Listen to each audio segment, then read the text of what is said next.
네, 경제 지표를 통해서 증시를 예측을 해보는 시간입니다. 시장의 큰 그림을 오늘도 역시 그려보겠는데요. 서강대학교 경제대학원의 김영익 교수 모셨습니다. 어서 오세요. 네, 안녕하십니까. 네, 일단은 산업 생산 같은 경우에는 약간 둔화되는 움직임이 나타내고 있는데 그래도 소비 지표 같은 경우에는 상당히 견조했잖아요. 구체적으로 어떻게 나왔는지부터 소개를 해주시죠. 3월 산업 생산은 많이 줄어들었죠. 전월비 2.3% 줄어들었고 설비 투자도 많이 줄어들었어요. 근데 소비는 증가했었죠. 근데 가장 중요한 게 경기를 판단하는 동행지수 순환변동치, 선행지수 순환변동치 이것들이 두 개 다 감소했거든요. 그래서 예를 들어서 선행지수 순환변동치가 주가도 같은 방향으로 움직이고 우리 주가를 전망하는 가장 중요한 지표, 경기를 전망하는데 가장 중요한 지표인데요. 그게 작년 4월을 저점으로 2월까지 올라갔었어요. 근데 3월에 떨어졌습니다. 그래서 판단을 해야 되는데요. 이게 상승 과정에서 일시적인 하락인가 아니면 하락 추세로 전환됐는가. 제가 보기에는 상승 과정에서 일시적 조정이라고 보고 있습니다. 다행이네요. 선행지수 순환변동치 그림에게 나오고 있습니다만 장단기 금리차가 선행하고 있어요. 장단기 금리차라는 것은 제가 10년 국채 수익률하고 1년 국채 수익률 차이인데요.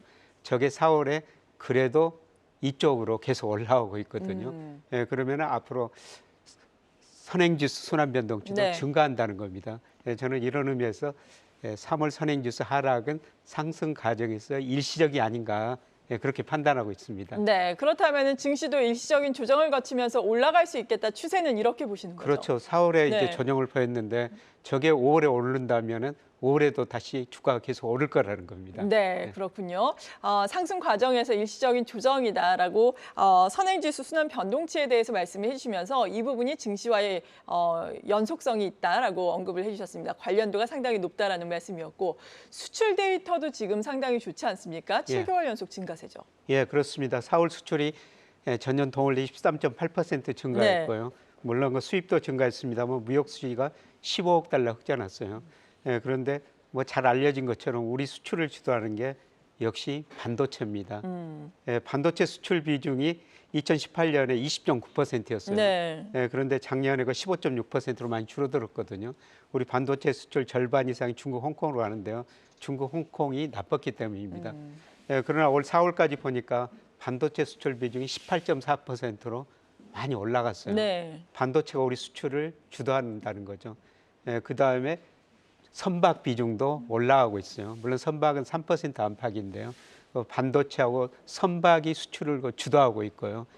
자동차는 잘 되고 있습니다만은 상대적으로 반도체 비중이 올라가다 보니까 자동차 비중은 좀 축소되고 있어요. 그렇죠. 아마 그 주식 투자할 때 반도체, 선박 뭐 이런 것들이 우리 수출을 주도하고 있다는 거죠.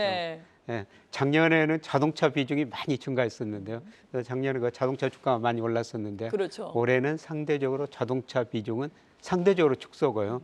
반도체하고 그다음에 선박이 잘 되고 있다는 겁니다. 그리고 그 국가별로 보면은 올해 들어서 가장 중요한 특징이 나타나고 있는데요. 2002년 이후로 미국 비중이 중국 비중을 처음으로 초과해 버렸어요. 미국 비중이 올 4월까지 19.2%, 중국 비중이 18.8%. 그만큼 지금 미국 경제가 좋다는 것입니다. 그런데 미국 경제가 앞으로도 더 좋아질 것인가? 근데 1분기 성장률이 연율로 1.6인데요. 아마 2분기는 그보다 좀 더 낮아질 것 같습니다. 그래서 미국으로 수출 증가율은 좀 앞으로 둔화될 텐데 그래도 올해 중국으로 수출이 증가세로 돌아섰고 우리 수출이 아세안, 특히 인도 쪽 이쪽으로 수출이 잘 되거든요. 그래서 미국 비중이 조금 감소하더라도 아세안 중국이 있기 때문에 우리 수출 중심으로 우리 경제가 회복될 거라는 겁니다. 그래서 원래 작년 말에 우리 경제가 2% 초반대 성장할 것이다 그랬는데 1분기 성장률 1.3%로 예상보다 훨씬 높게 나왔거든요. 다 수정하고 있는데 아마 2.5% 이상 올해 성장할 것 같습니다. 그게 이제 수출을 주도할 거는 나을 것 같네요. 이런 가운데 미국이 중국의 성장률을 대미 수출이 대중 수출을 앞지르긴 했지만 그래도 중국도 이제는 기대를 해볼 수가 있는 거죠. 중국의 1분기 성장률을 보자면 한 5%대가 나왔잖아요. 그렇습니다. 그리고 최근에 그 컨센서스 보니까 중국 경제 성장률을 작년 말 전망인 것보다 조금씩 올리고 있습니다. 그만큼 중국의 소비가 증가하고 있다는 거예요. 그래서 앞으로 지금 중국 수출이 작년에 굉장히 부진했고 올해 약간 증가세로 돌아서고 있습니다만은 올 하반기에는 미국으로 수출 증가율은 좀 둔화될 텐데 네. 중국으로는 늘어날 가능성이 높습니다. 네, 다행스러운 부분입니다. 그래도 이렇게 수출이 증가하는 퍼센티지에 비해서 주가라든지 지수 자체는 좀 못 간다는 느낌은 있거든요. 실제로 예. 어떻습니까? 예, 일평균 수출 금액이 코스피하고 상관계수가 높은데요. 네. 예, 지난 4월에 24억 5천만 달러였어요. 일평균 수출 금액은 증가했는데 주가는 지난 4월에 떨어졌죠. 예, 그러다 보니까 지난 4월에 우리 코스피가 일평균 수출을 약간 저평가했어요. 네. 3월에는 주가가 오르면서 고평가 영역이 있었는데요. 4월에는 약간 저평가 영역으로 떨어져 버렸습니다.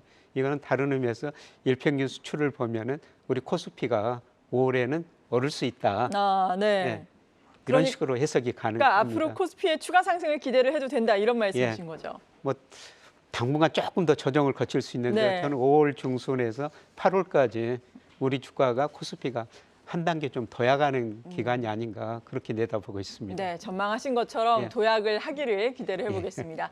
그리고 어제 또 소비자 물가지수가 발표가 됐는데 지금 일단 2%대로는 내려왔잖아요. 예. 하지만 이게 뭐 물가가 잡히는 것인가 이렇게 생각하기에는 어떻습니까? 어떻게 판단하세요? 예, 뭐 소비자 물가 전년 예. 동월배 2.9, 근원 물가는 2.3이었거든요. 2% 진입했는데요. 이제 뭐 나머지 하반기 어떻게 될 것인가? 한국은행 하반기 소비자 물가 2.3을 전망하고 있고요. 근원 물가는 2.0입니다. 저도 네. 그렇게 전망하고 있습니다. 아마 뭐 다음 달에는 저는 2.7% 안팎이고요. 특히 9월, 10월 가면서 2% 초반에 2% 근접하리라고 보고 있습니다. 물가 상승이 둔화된다는 거죠. 뭐 다른 측면에서는 내수 소비가 별로 안 좋다 그런 네. 측면도 됩니다만은 제가 그렇게 전망한 것은 우리 M2 총 그 유동성 강의 통화 지표라는 게 있거든요. 그게 물가 20개월 선행하는데 그게 최근에 통화 증가율이 많이 감소했어요. 그리고 그림에 제가 그 소비자 물가 전망 뭐 5월 이후는 전망해놨습니다만 네. 많이 떨어진 거로 나오고 있습니다. 그렇게 되면은 금리가 지금 4월에 약간 반등했는데요. 금리 더 떨어질 거라는 겁니다. 금리가 떨어지면 주식시장에는 긍정적인 요인으로 작용할 가능성이 높습니다. 네, 그렇군요. 일단은 뭐 신선식품, 농산물 가격이 너무 많이 올랐더라고요. 예. 그래서 여전히 식탁 물가는 부담이지만 그래도 소비자 물가는 좀 잡히고 있는 것으로 보인다라고 말씀을 해주셨습니다. 이제 5월 전반적으로 그렇다면 자산 전략을 어떻게 세워가야 할까 도움 말씀을 드려야 할 텐데 5월이면 증시 격언 세린메이 있잖아요. 시장을 팔고 떠나자. 이건 아닌 것 같긴 한데 그래도 바이인메이 시장을 사자라는 전략도 약간 애매모호한 것 같기도 하고 어떤 전략이세요? 저는 뭐 여기서 조금 더 조정을 거치라고 생각되는데요. 5월 중순에서 뭐 8월까지 제가 그 시기를 어떻게 정확하게 알겠습니다만은 상당히 그 좋은 장이 앞으로 올 거라고 보고 있습니다. 네. 그래서 이번 그 조정 국면에 주식 비중도 좀 많이 늘리시고요. 그 다음에 금리도 떨어질 거라는 겁니다. 지금 4월에 금리가 올랐는데요. 조금 안정적으로 수익률을 기대하시는 분들은 채권도 또 살 기회라는 겁니다. 네. 전체적으로 우리 가계자산 보니까 지금 은행예금 비중이 47%로 너무 높아요. 저는 그거를 좀 줄이고 뭐 조금 더 안정적으로 수익률을 운영하고 싶으신 분은 채권 투자 지금 하셔도 될 것 같고요. 네. 그다음에 조금 더 여유자금이다. 조금 더 멀리 내다보신다. 그러면은 지금 주식이 제가 보기에는 뭐 명목 GDP, 유동성 모든 경제 변수에서 상당히 저평가된 상태거든요. 주식 비중을 조금 더 적극적으로 늘리실 때가 아닌가 그렇게 생각하고 있습니다. 네, 그렇다면 물론 투자 성향별로 이 부분은 상당히 많이 달라지는 부분이지만 예금, 뭐 주식 그리고 채권 각각의 비중을 보통 어느 정도 두는 게 지금 시기에는 바람직하다라고 보세요? 지금 우리 가계 자산 배분 보니까요. 네. 현금 및 예금 비중이 47%, 주식 비중이 22%, 채권 비중이 3%예요. 채권 비중이 상당히 낮네요. 채권 비중 너무 낮다는 예. 겁니다. 채권 비중을 한 10% 정도까지는 올려도 될 것 같고요.